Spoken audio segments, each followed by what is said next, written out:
Hi and welcome to the short tutorial. In this video I will show you how to do the bad did it hurt trend on the TikTok. So right now it's very trending on the TikTok. How you can do it, watch this video till the end and you have to follow the same procedure. And if this video really helps you out, do subscribe to my channel. So first of all, you have to open your TikTok mobile application and click on the record in the main menu. Once you will do it, now you have to click on the upload and you have to upload your videos and click on the next.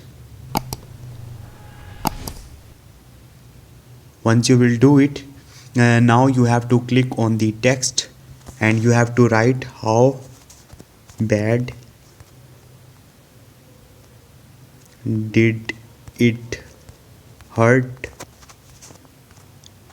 Now click on the done and you have to adjust the duration according to your clip.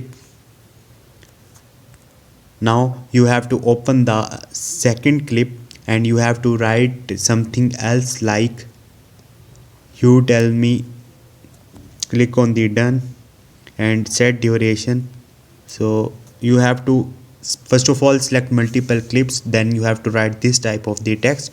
Once you will do it, you have to click on the next. So your video is prepared. So this is the procedure. Hope this video will helpful for you. If you have any question, you can ask me in the comment section and don't forget to subscribe my channel. Thank you.